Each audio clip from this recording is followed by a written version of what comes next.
Welcome back, everybody. Today we are going on a deep dive into ancient Canaan. Oh, this is going to be good. I know, right? Okay, so imagine, picture a devastating famine, a family just barely holding on, and a whole bunch of secrets, hidden identities, like twists and turns you wouldn't believe. Lots of drama. Oh, so much drama. We're talking about the intense, really intense story of Joseph and his brothers, all there in Genesis 42.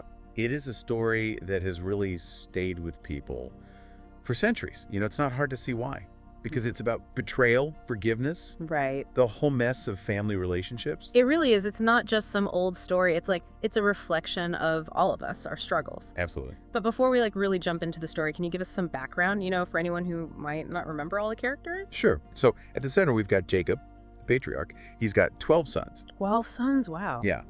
And you might remember from earlier in Genesis how Joseph, Jacob's favorite son. Oh, yeah, favorite son. That always goes well. Right.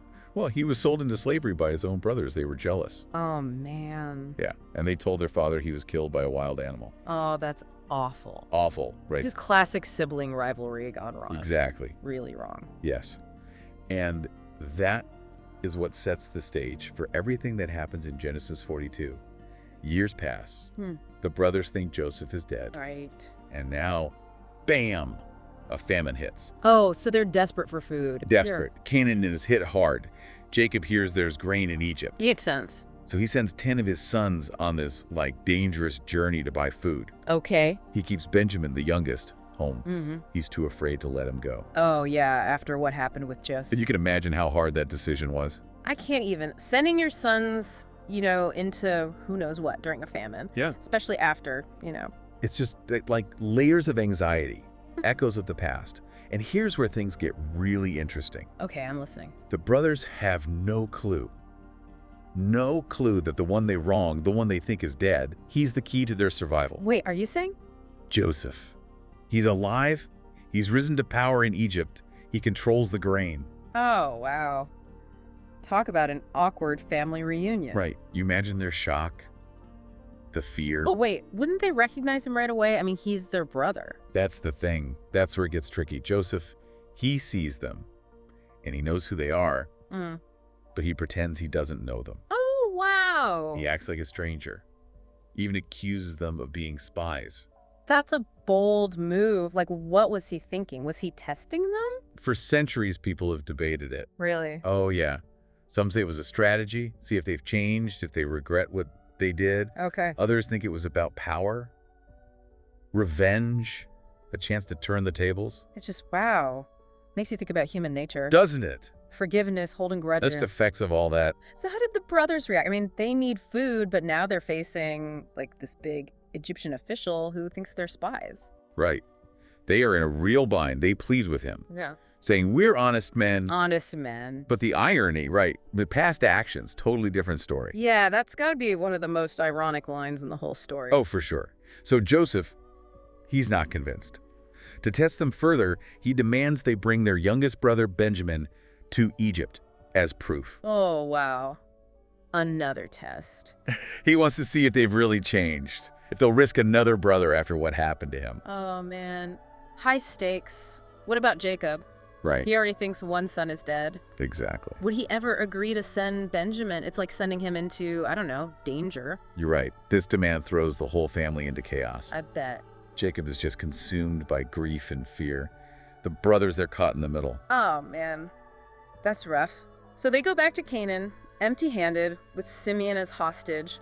What a cliffhanger. What are they thinking on that journey home? Oh, it's a long journey. They're whispering, getting more and more uneasy. They start to think maybe their past is catching up to them. Reuben, the one who tried to save Joseph way back when, he reminds them. Oh, yeah. Didn't I tell you, he says? You wouldn't listen. Now we have to answer for it. Guilt and fear setting in. They realize it's not just about the famine anymore. It's bigger than that. Yeah. And what about Joseph? How's he feeling about all this? We get a glimpse. He hears his brothers talking, all guilty, and he turns away and weeps. He cries. Why? Remorse or what? I think it shows how complicated he is. He's got power, he's in control, but underneath, there's pain, anger, longing, maybe a little hope too. It's like he can't just shut off his emotions, even with all the, the scheming. No, he can't. And this moment, I think it's a turning point. Okay, how so? Joseph comes back to the feast with a new plan. He has his silver cup put in Benjamin's sack. Wait, his silver cup, what's that about? It represents Joseph's favor, his trust. By putting it in Benjamin's sack, he's setting up one final test. Oh, this is huge, to see how they'll react. Exactly. The tension's building. So imagine this.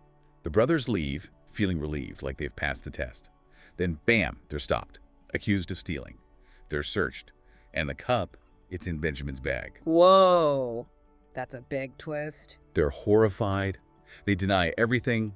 They plead for mercy, offer to be slaves in Benjamin's place. Remember, these are the same brothers who sold Joseph into slavery. Yeah, but now they're willing to sacrifice themselves for their younger brother. It seems like Joseph's plan is working. He's making them face their past, showing if they've really changed. A complete turnaround. Powerful stuff. So what does Joseph do? Is he satisfied now? Well, this is where it gets really interesting. The brother Judah steps forward. This is the one who first suggested selling Joseph. Oh, wow. Okay. And he gives this speech, a passionate speech. He's changed. Really changed. He begs Joseph to take him as a slave instead of Benjamin. He says their father couldn't handle losing another son. Wow. He's willing to give up his freedom to save Benjamin. That's amazing. It is. And it's more than that. Judah's saying they were wrong. All of them.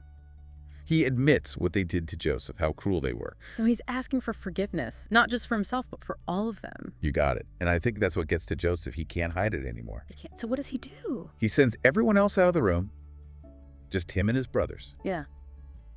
And then he tells them. He does. He tells them who he is. Yeah. I am Joseph. Wow. Just like that. He says, I am Joseph, your brother, Yeah. the one you sold into Egypt. Can't even imagine. Right. What a moment. All those years of guilt, secrets. It all comes pouring out. And Joseph, he starts to cry, hugs his brothers. It's like this huge release after all that time. So what do the brothers do? Are they freaking out? I mean, they're stunned, scared, but also like in awe. It's Joseph. Right. He's alive. And he's powerful. But Joseph, he tries to calm them down.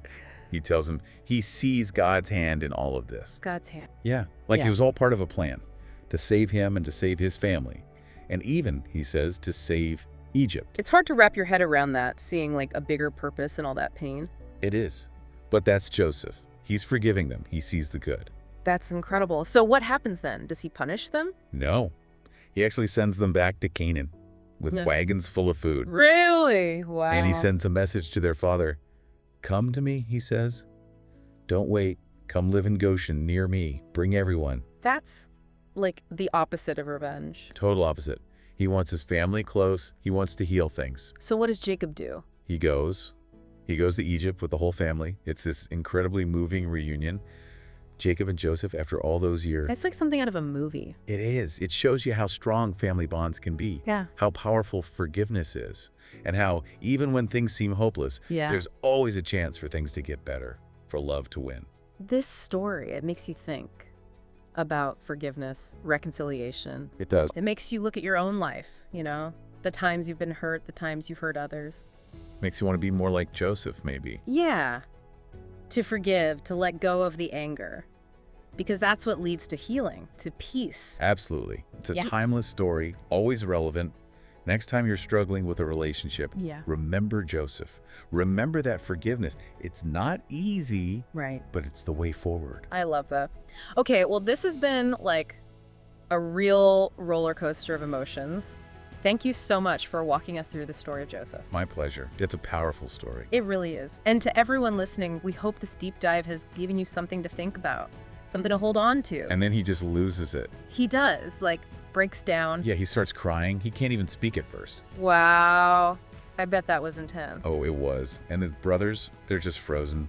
They don't know what to do. I can only imagine. So what happens next? Does he, yell at them, punish them? No.